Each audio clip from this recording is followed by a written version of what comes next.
I work for a company that is a vendor to the government. I have kind of two tracks. One is B2B and one is government opportunities. And the B2B opportunities are very clear about how to identify and what the continuum of, but it's less clear the government perspective when you're trying to build a pipeline of opportunities and all you see flying in front of you, RFIs, RFPs, RFQs. Hey guys, just driving in the 4Runner here and want to introduce today's episode. Craig is feeling overwhelmed. He's in a position where he's working with a company and he's responsible for B2B sales, but he also has to start a pipeline of business to government work or a federal sales pipeline. So in this episode, I walk through part of our framework with Craig on how he's going to build his pipeline, from first figuring out how many opportunities have to be in there to targeting agencies that buy what you sell, to finally, how do you actually find the opportunities that you're going to put in the pipeline? Right now, this is just a place to start, but we gave him a lot of great tips, and listening to him at the end of the podcast, I think he has now got a direction. He's got steps he can follow to start building a pipeline, setting up meetings with people in the government, showing the company that he's working for that he's making progress and he knows what he's doing. So whether you're a sales executive building a pipeline or you're a small business owner looking to build a pipeline that actually makes sense, that actually has a framework where you can win government contracts, this episode is for you. Look, your company can't afford to lose $2.3 million a year in revenue. That's the average that small businesses make selling to the government. And in this economy, when things are fluctuating, you want to have that stable income. So my clients, through DoD Contract Academy, are able to take our process and win government contracts without wasting time and money. Our system's focused, easy to manage, and customized for your business. With the Academy, you're not alone. We have weekly coaching where we can get our eyes on your business. We can answer your questions. So you get the framework and you get to speak with us each week to make sure that you are successful. Now, I believe that this is the best platform that exists in the world for teaching small businesses how to sell to the government. I haven't seen anything like it. And the advice and guidance that we can provide to you and work with you to help you be successful, it's just simply unmatched. And at the price point that DoD Contract Academy is at, I think that it's at least worth giving it a shot, trying it out for a month. All you got to do to get started is join DoD Contract Academy. You go to dodcontract.com to do that. Watch our short, easy to follow training modules, and then put your system in place for winning government contracts. And you're going to work with our team to do that. So hopefully we'll see you there, and let's get into the podcast.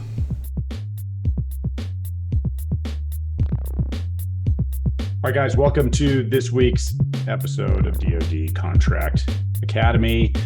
You may be listening to this in a podcast, or maybe watching it in our training or on YouTube. But we have Craig with us today, and I've known Craig for a while now, and he's been on some of our other videos. Craig, how's it going? Great, fantastic. Thank you very much, Lieutenant Colonel Howard. Happy to be here. No, thanks. You can call me Rick. All right, so Craig's in an interesting position, and some of you listening may be in the same position. So he has a background in sales, and he's working for a company. We're not going to talk about the company specifically, but he's in a position where he's responsible for regular business-to-business sales, which he's familiar with and has a handle on. But if I understand correctly, now there's also a government line that you're responsible for, so a B2G or a public sector line. And what we talked about before the call was, all right, how do we, because it's not as straightforward as B2B is in your mind, which you're used to, and this is the case for a lot of people, how do we build a pipeline that actually makes sense for government sales? Is that pretty accurate? It's pretty accurate. Yep, correct. Okay. And we talked to about hey, what are some of the tools that you're going to use? So I think first, you mentioned services. This company is responsible for services. Can you give me an idea a little bit more specifically, without giving away the farm here? What kind of services are we talking about? Like, generally speaking, accounting services, technology, consulting services? Yeah, consulting services, human capital, uh, I said analytics services, So like things data that analytics. or kind of market assessments, Okay. which I guess can roll under data analytics. Okay. When you say human capital, do you mean more like HR related? Yeah, Okay. So advising or consulting on human resources and how to manage all of that. typically, yeah. I mean, and it's much vaster than that. I'm sure. Do they provide people? So would you be looking at opportunities where you would be providing, say, 10 people to work full time for a government agency? Or is it more project specific? Like, no, the It's government's more, looking for. yeah, more project specific. Okay, perfect. All right, that helps. So just, and I want to state that just so we kind of have an idea of what space you're in, right? So before we start looking at tools and things like that, I think just setting a couple parameters up front. And one is, do you have a quota? No, but I have expectations. Okay. What do you give me an idea of what realistically you would like to bring in at least the first year, first 2 years? I'd like to, I mean, if I brought in, I think if I brought in, $1 million in business in, the first year, that would reflect well upon me. Okay. And that's pretty doable. And I would say that's pretty standard as far as having a quota in the public sector. Now that would be, by the way, people I know that have a quota of 1 million, 2 million, typically they're not also doing B2B, right? So that's something you might have to work out with your business, but we'll get to that. So one of the parameters I like to set before I even start building the pipeline is, what do I really have to bring in? Because that's going to dictate how I bring in different opportunities and how I build my pipeline. So personally, and I've sold and I still do for some of my clients, will sell to the government, right? So if I have $1 million quota, I want to 5x that at least to start off with, right? So Sure. Meaning I want to have a pipeline of at least $5 million in opportunities, assuming I'm going to close 1 out of every 5. When you're just starting out, it might actually have to be a little bit bigger than that, but I like to do 5x because I think it's reasonable. You don't want to have a pipeline that's so big that you can't reasonably manage all of those opportunities, right? And we'll talk about what's the difference between a good idea, right, that's in your pipeline, and something that's actually something you could potentially close, right? So, but to start off, so we want to know, how can we want to build a pipeline that has at least $5 million in opportunities with the federal government in there, right? So I'm going to share my screen with you here. We're going to talk about a couple tools that we can use to start building it, and maybe some of the things that you should start looking for. Make sense? Yeah, that would be great, because I mean, like with B2B opportunities, I can, prospect, qualify, and stack a pipeline, right? And move that pipeline, along the continuum of the sales process relative to, their buying desire, but also, with some professional salesmanship, I can expedite that, right? Potentially. Yeah. You can't really expedite that with government contracts. True. Government contracting is the long game, right? So you're looking, and this is your messaging to the company. And I believe you said they have experience in the government sector, in the public sector. Yes. Lots So of experience. so this isn't going to be new to them, right? So if it was a salesperson listening to this and they were asked to start a government pipeline, they may have a harder job messaging. And the message, by the way, is 12 months to 2 years from start to finish before you see a contract, in your coffers. Now, there are ways to expedite that. If your company is, typically what you're going to do is get a sector to manage within that, right? So they might say, hey, Craig, you're going to manage Navy, or you're going to manage something even more specific like Air Force Research Lab opportunities, or they might say DOD if it's really broad, or Department of Energy. So it is good to have focus, because then you're not going to be scattered all over the place. Right. So, what you're saying about B2B resonates with me. I mean, I sell B2B with my business, right? So those sales, I mean, if I get the right person on the phone, I can make a sale today, right? And that's Right. bank. You're right. In the government, that's not going to happen. One way to expedite sales, though, is if you have, current clients in the government that you're on contract with, working with them to sell more is going to be the fastest and best way to win contracts. So we're not going to hit that today, but I would say step one is, sit back with your boss or whoever and say, hey, do I have access? Is somebody already managing these from a sales point of view? Because I should really be talking with the PMs of each of those projects, seeing if they need more. Can they recommend, other agencies or offices that might need us? So provided they like the services you're providing, that's going to be your best way to increase what you're doing. Let's familiarize ourselves with a couple basic tools and websites that you are going to be able to use to do this type of work. So what we're looking at, if you're watching YouTube, this is sam.gov. Sam.gov is the official repository for all of the opportunities that are going to be, not all of, most of the opportunities that are going to be released. And it's also going to be where you register your business if you need to register your business. And there's a variety of other things you can do with this. Is the website good? It's better than FedBizOps it used to be. So which is what this was a few years back, but it's still not, it's not the best, but you can use this. If you don't have anything else, you can use this. I like to use different tools that you pay for, right? And one that's not going to break the bank is GovTribe. This is GovTribe right here. I like GovTribe a lot because I can do a lot with it. It's not super expensive, at least for their initial offerings. And I can find opportunities on here. I can do some basic government research on here. Another free website for research, I'm going to start with the research, is usaspending.gov. I've talked about this on the website before. usaspending.gov, this is going to give you an idea of who you're targeting. I like to know what agencies I'm targeting. And frankly, I like to have one that I'm starting off with to build opportunities.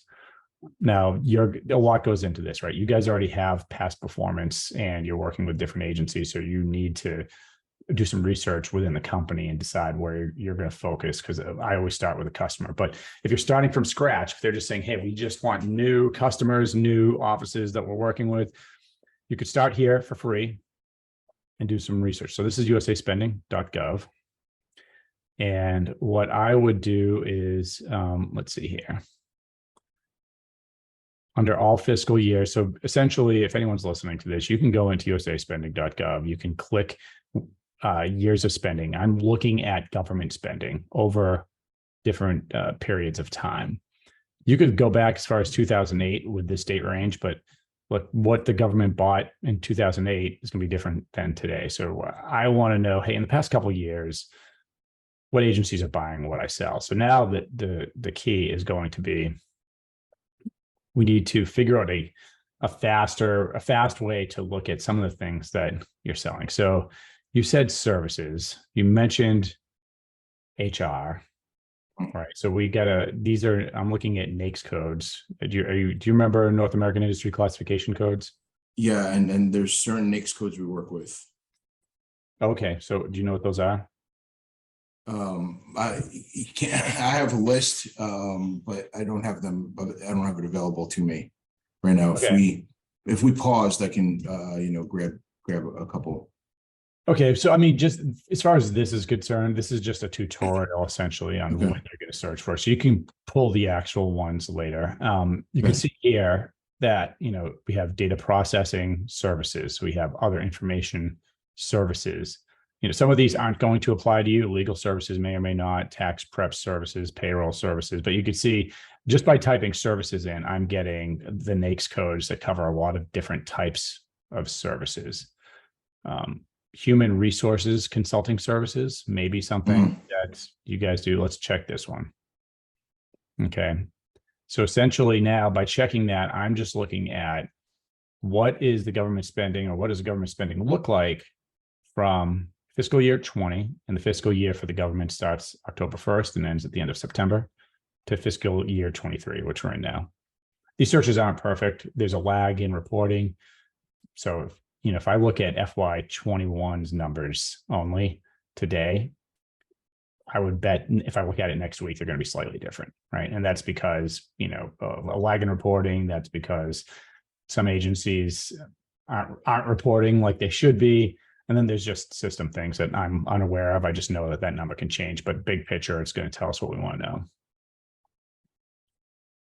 Okay, so we ran that search. Sometimes, by the way, it's a government system. Sometimes this thing works great, and sometimes there is a nice lag when you hit submit search. But I just searched for those services.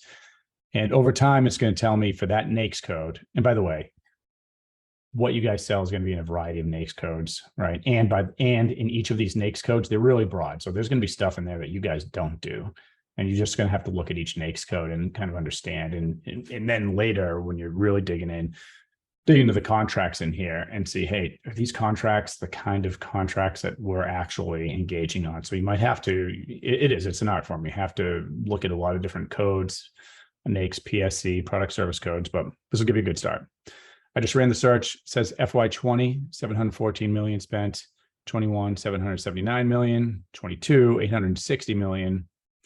And then in 2023, so far, 624 million has been reported. I would imagine that, if we look at this number next winter, it'll probably be higher than FY22.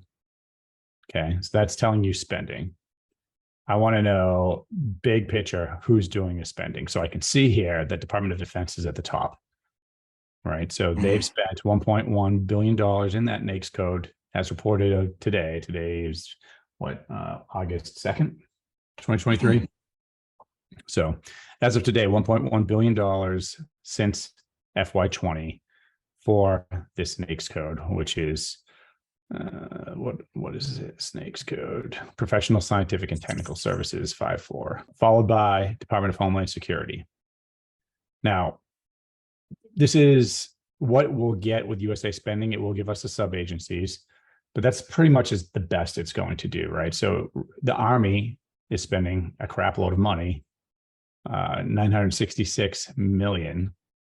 So of that 1.1 billion, the Army is doing most of the spending. So when I'm looking at this, I'm like, okay, initially it looks like the Department of the Army is a good place to target, followed by TSA, spent 427 million, followed by the VA. Some things to think about. With the VA, they award a lot of contracts to veteran-owned businesses, service-disabled veteran-owned businesses.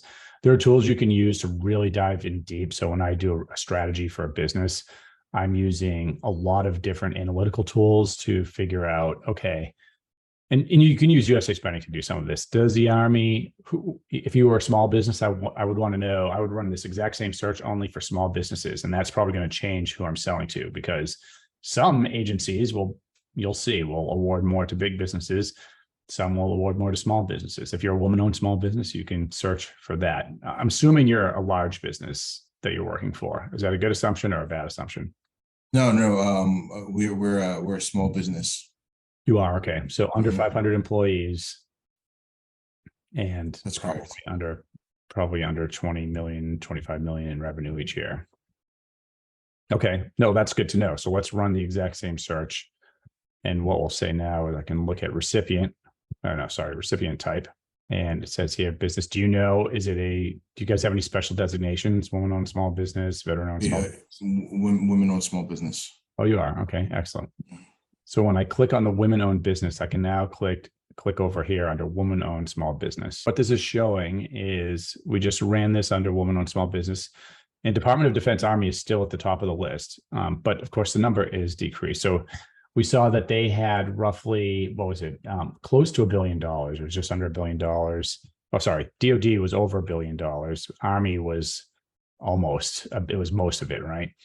Well, here we can see for woman-owned small businesses, for that NAICS code, the Army awarded $251.4 million, which is a lot, right? So, I mean, that's a quarter of the contracts, according to this, went to woman-owned small businesses. That's really interesting. And if I look at sub-agencies, I can say here, it's the Army was $200 million of that. But the next one down was, what was it? DHS and was it Homeland Security and TSA that were the next two? You can see that changed. Now it's the Office of the Secretary and OPM, Office of Personnel Management. Okay, so that changed who your top three are. It's just going to give you a good idea. So now I'm thinking Army, Office of Secretary. Again, a lot more needs to go into this, Craig, but this just to give you an idea where's the money. Yeah. Do you guys have a facility clearance? Security clearances? Certain people do. Yeah. Okay. So you may, and this is something that we can talk about it offline, but that could also affect who you're targeting, right? So if you have the ability to provide cleared personnel or work on cleared projects, the Army is going to probably have a lot of contracts that require something like that. So we just want to know that going into it.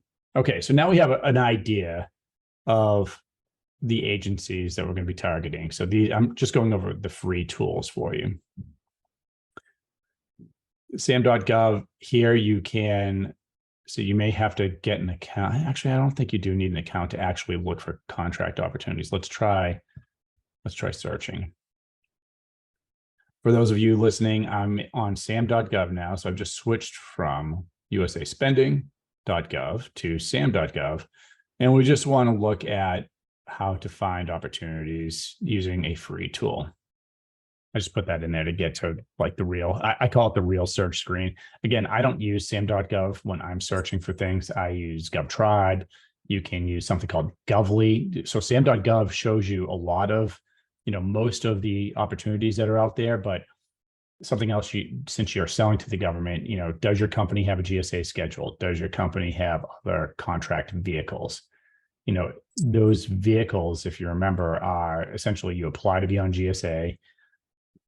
Some of them you compete to be on, some contract vehicles. NASA SOUP is a good example. And all that it's a way for the government, it's called category management. It's a way for the government to award companies without having to do a really big competition every single time. So the big competition might be putting a contract vehicle together, right? So if it's the Ricky Howard contract vehicle coming out of my, when I was in the Air Force doing this, I might put a vehicle together for IT services, because I know over the next 3 years, I'm going to have to award a crap load of contracts to companies to do various IT things from my agency and others or other offices.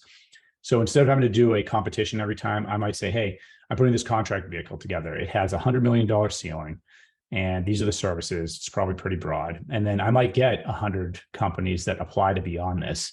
That's a big competition. It might take a year and a half to actually get it awarded. But at the end, I might have whittled that down to 10 companies that are on that vehicle. And now I don't have to have a public competition every time I award somebody. So I might be putting awards on that you'll never see on SAM.gov. Same thing with GSA, same thing with these others. So how do you see those opportunities? Just make a mental note. You can use a tool called Govly that you have to pay for. And that's a great way of, because companies will put their listings on there. So if companies on a huge contract vehicle, because some of these have 100 companies on there, they might put something on Govly that says, we need a company that does HR services. And, through them, you can partner with them. It's a way of subcontracting with primes. That was a side note. So chasing rabbits. SAM.gov, back to like the main repository. So you want to build, there's a lot of different ways to build your initial pipeline. I just want to show you initially what you're looking for. So the first thing you mentioned to me that, when you're looking for opportunities, you're kind of overwhelmed on the government side with what you're looking at. Is that correct? Yeah. What were some of the things that you were seeing there? A flurry of information, because I'm set up to receive kind of like automatic updates of postings relative to certain NAICS codes.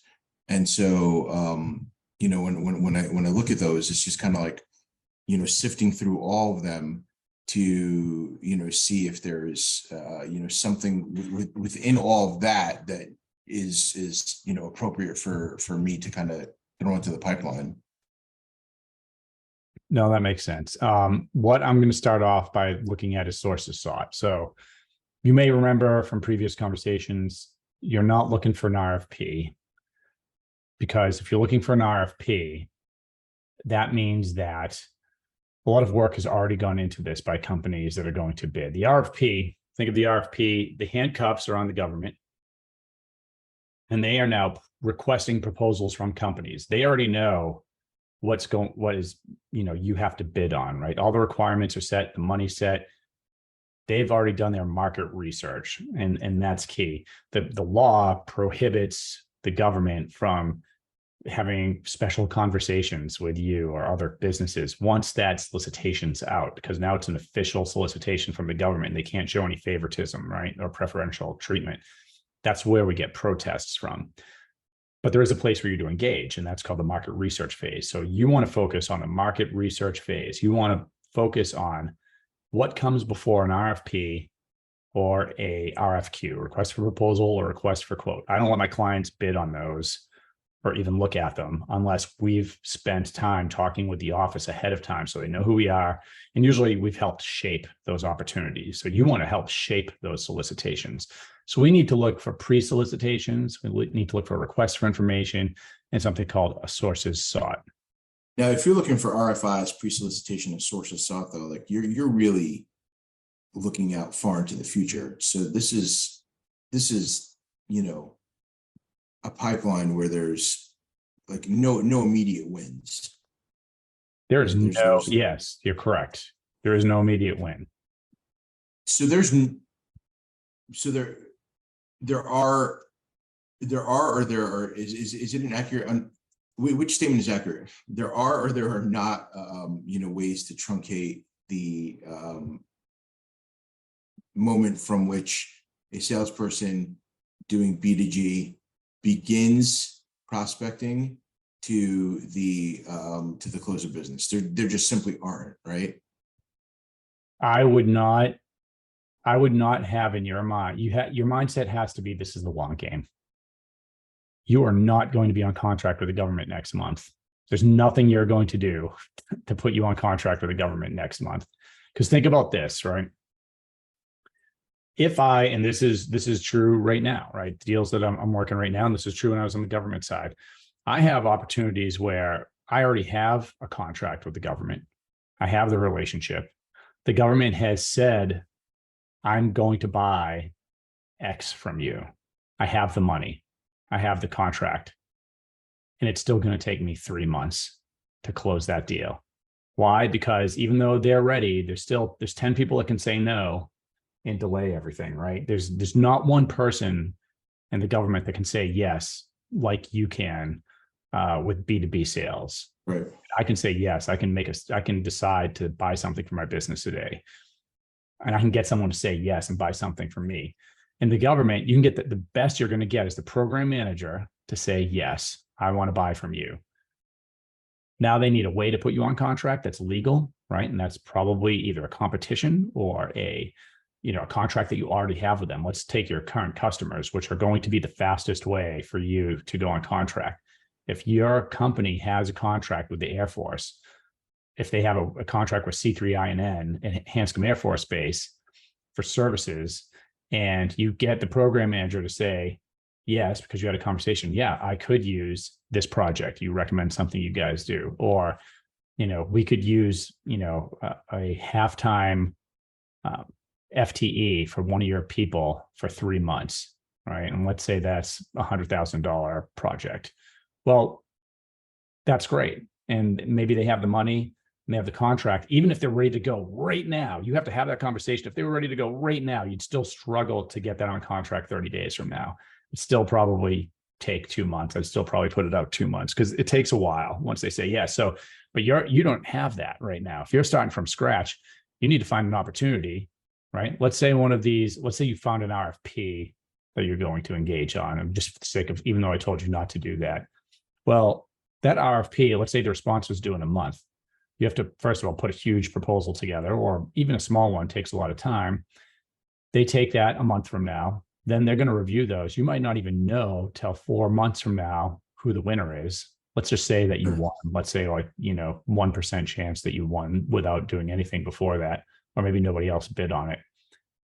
Even once you win, it still has to go on contract. That's not a closed sale for you until, the money hits the bank, right? So it could still be a couple months after that before you actually have a contract. So does that make sense? Sure, absolutely, yes.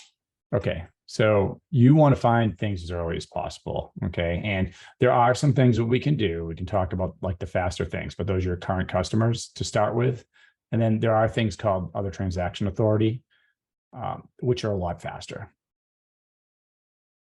Okay. So we just ran a search on sam.gov and it says 5.4 under the NAICS code that we talked about. And you can see that here. So these are sources sought.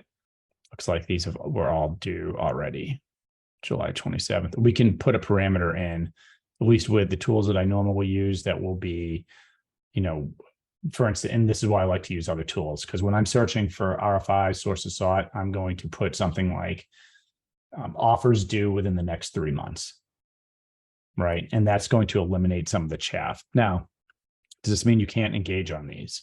No, because these aren't RFPs. These are sources sought, right? So let's say that this human resources support services one with the Army Contracting Command was something you wanted to engage on.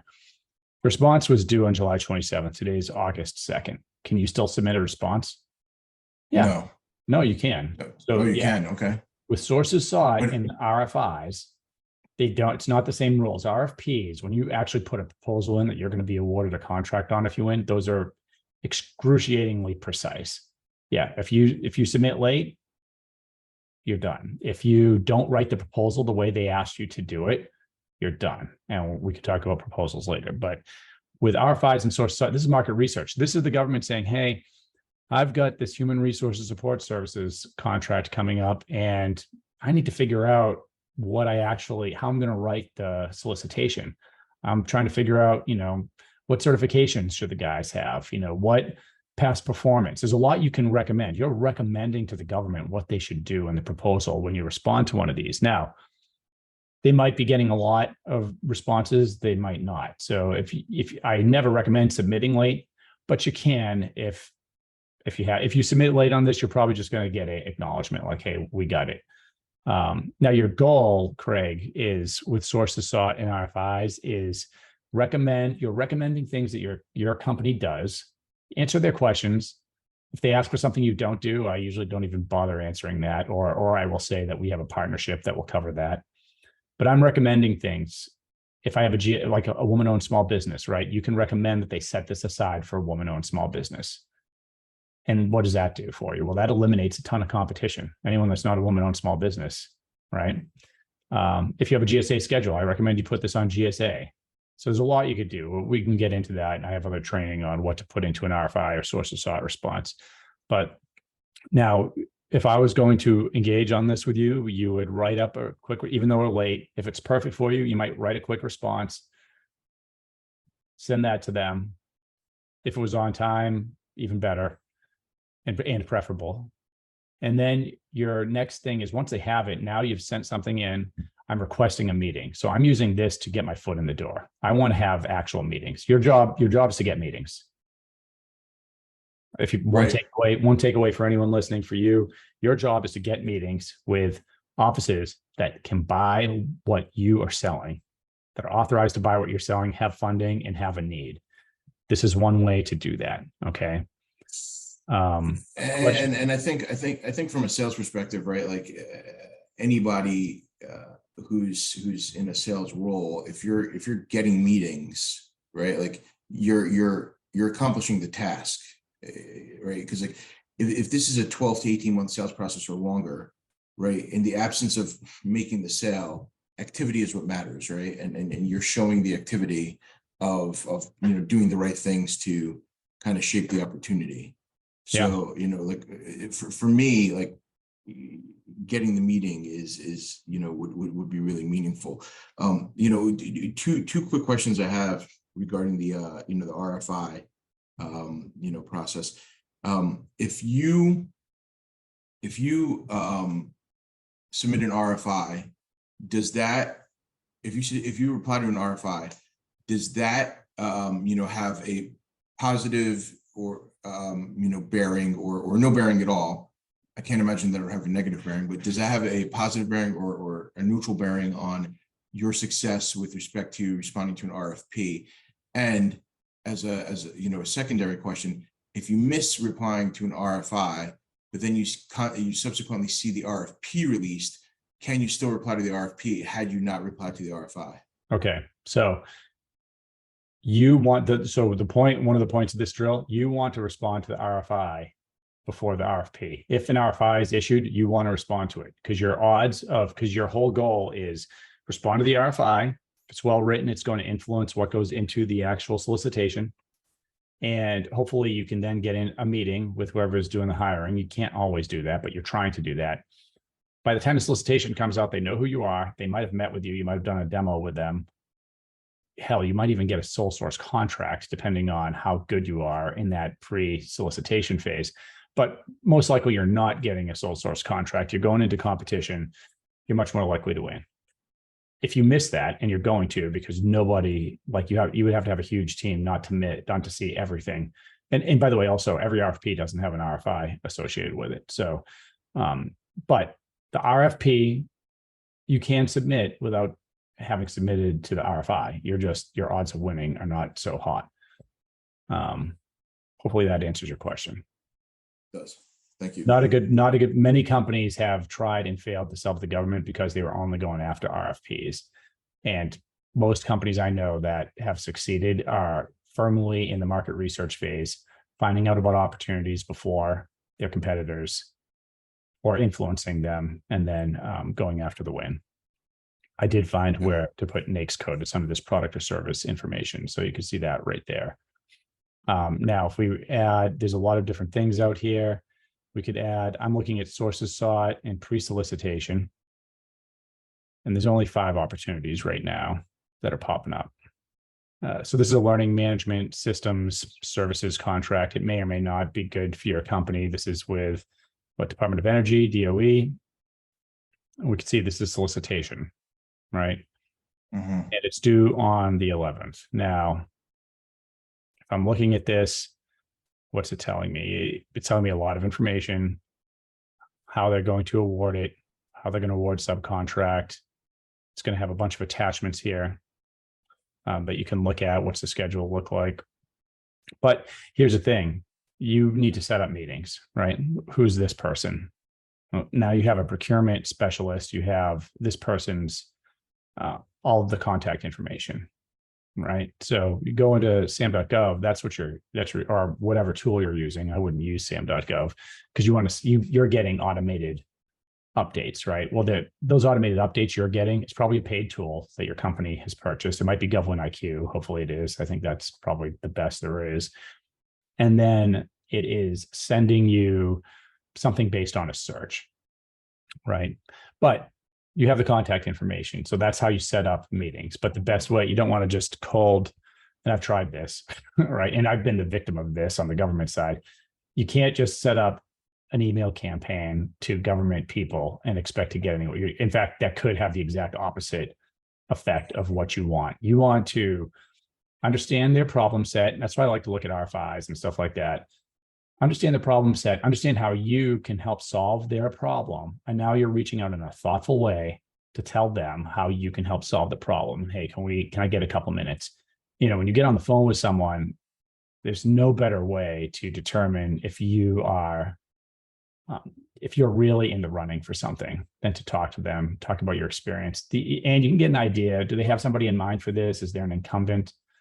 If you use GovWin IQ, it's going to tell you if they're tracking this opportunity, it's going to tell you if there's an incumbent. And it's going to also show you the entire history of the solicitation, which is why GovWin IQ. So one of the reasons it's good, it'll show me the timeline. So it might show me, like, for this one, this is a solicitation. But I bet if this is a substantial opportunity, I bet there was an RFI that came out, and it'll show you. There might have been multiple. Sometimes multiple RFIs or sources sought or come out. So, companies may have been engaging on this for the past year and a half, trying to get a leg up. And then one more thing I'll show you. You're a woman-owned small business. We can look, I'm going to get rid of that NAICS code. I am going to look for stuff that's already set aside for woman-owned small businesses. And by the way, woman-owned small business is an official certification process. You can self-declare when the company registers, but there's an official woman-owned small business certification that you have to get through the SBA. So make sure they have that. That takes like 6 months. That's not a hand wave. So you're not a woman-owned small business just because you're the person who owns 51% of the business is a woman. For this, you're a woman-owned small business if you've been through that certification process. Same with service disabled, a veteran-owned small business. You get that through the SBA. This was a very quick and dirty, like how you're going to look for some of these things. Now, we just looked at one NAICS code, right? So what I would start doing to build opportunities, first, I would start using the different NAICS codes that you have and start searching through what you think makes sense for you. You could search by agency as well. You could search by keyword, It's kind of an art form. And depending on the tool, some tools are better than others at looking at that. Look for things that aren't solicitations. I would start with RFIs and sources sought. The next thing that you could do is you could start looking at, basically, I would look at the small business offices associated with those agencies that we said were going to be your target, right? The Department of the Army is huge. And so there's a lot here I want to know. I want to know like what offices within the Army are actually doing the purchasing here. We might be able to get a little, if we look at the actual contracts, if you have government IQ, it'll tell you, hey, it is Aberdeen Proving Ground. It is Army Corps of Engineers in California, right? You're gonna be able to know. And that's powerful because you could then go to the Army Corps of Engineers small business page and see, do they have meetings that you can schedule? Do they have any conferences coming up? That's another great way to actually talk to a live person. Hold on.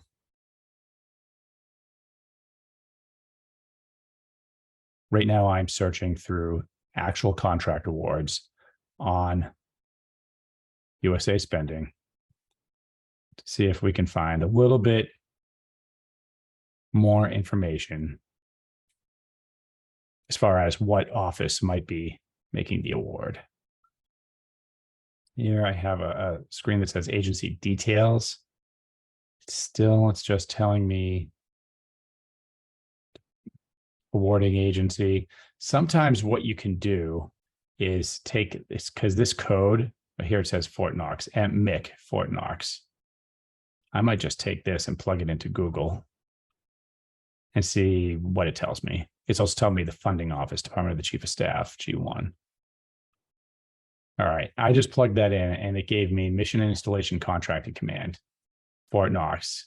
And it's telling me everything about, not everything, but it's giving me an overview because you want to know who you're talking to and who you're reaching out to, right? So sure. Mission and Installation Contracting Command, what do they do? Here's their mission, here's their vision. What do? They provide installations, activities, and disciplined responsive contracting solutions and oversight. So this could be probably for the Army, because in the military, I'll speak for the Air Force because that's where I came from. We have acquisitions professionals. Very few people will actually be able to buy anything from you in the government. I would imagine, I'm guessing that it's less than 1%.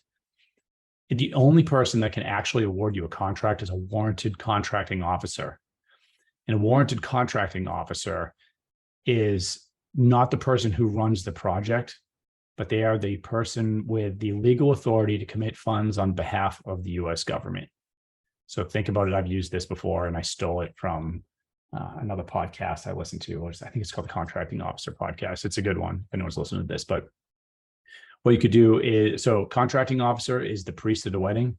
The way they described it in the program manager, which is what I was, and even though that's what I was, they described that as the bride, right? So the bride is essentially trying to decide who she's going to marry, and those are all of the grooms. The grooms are all the businesses that want to marry the bride, right? And so that program manager or the bride is in charge of something. It's HR solutions, and she has to put a contract together for HR solutions. So she has all the companies that know what they're doing know that she's looking to find somebody. So they're trying to take her on dates, set up meetings, sending her love letters, everything, right? So that's what all the grooms are doing ahead of time.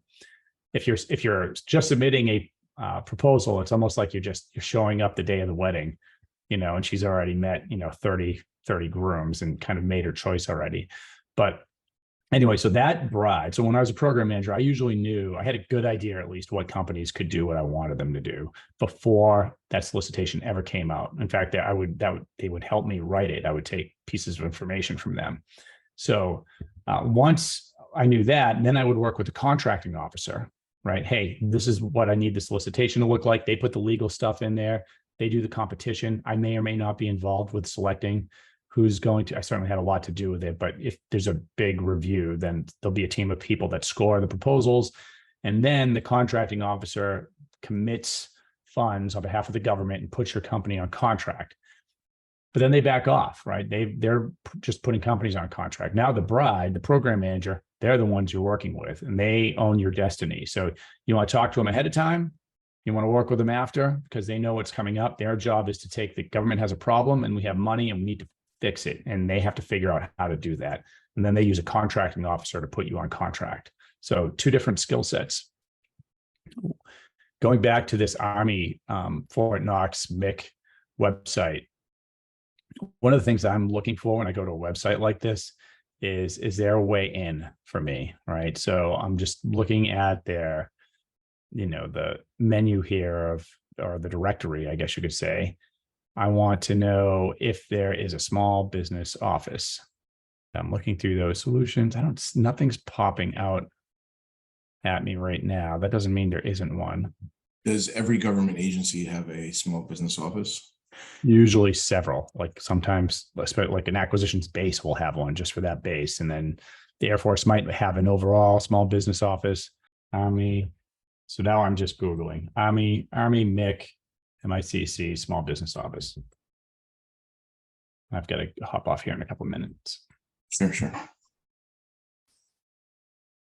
Okay, so here what popped up is small business office, Army Contracting Command. So it's going to be a higher level small business office, but that's fine. And here, what we've got, and this is another way to find those opportunities, Craig, acquisitions forecast. All right, so when you have a targeted agency, if I click on this, I'm probably going to get a spreadsheet that has a bunch of opportunities on it. And I'm going to open it up right now because that's exactly what it is. This is what popped up. So you can see that, right? And so this is going to have a lot of things. It has contract value. So we talked about this, right? Like, hey, how are you going to predict, like, how are you going to get that $5 million in pipeline, right? Well, one way to do that is if you're looking at an acquisitions forecast and they have valued the contract there, and it's going to change, right? They're just taking a guess, or maybe it's based on the last contracts, or could be more or less. And then you can search through, because there are NAICS codes in here. You can see right here. Bam. Here's a $5.5 million contract. It's this internship program. It may or may not apply to what you're doing. Oh, so yeah. Oh, you can see here too, this is set aside for an 8A business.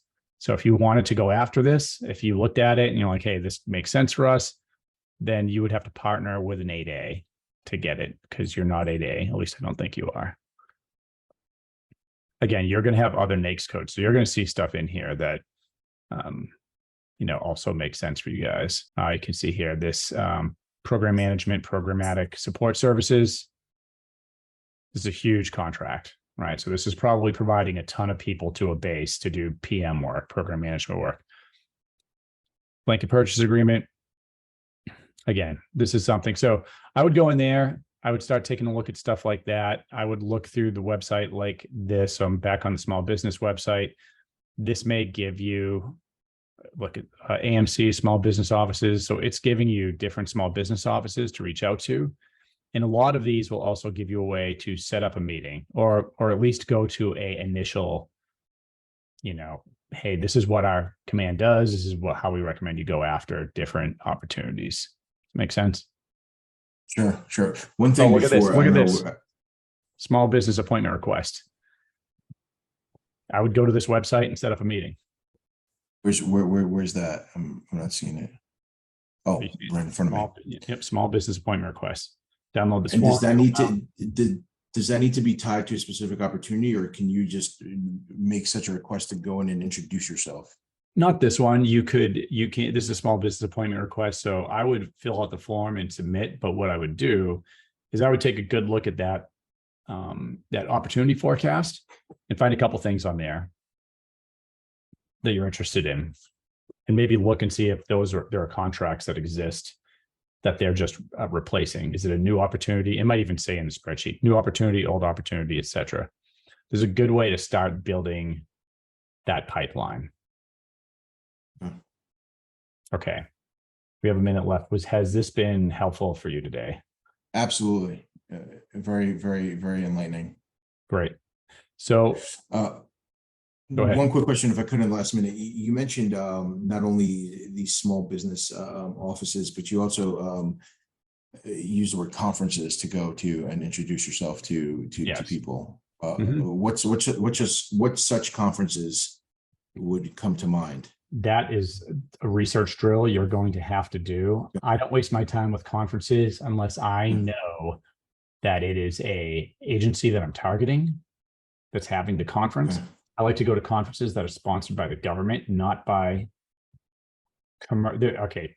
I shouldn't say that I don't go to commercially sponsored conferences, because a lot of times the commercial, or businesses, there's usually a ton of sponsors, but there are conferences out there where what you'll see is it's all industry and a couple of government people speaking, right? Hey, this person's speaking, this person's speaking.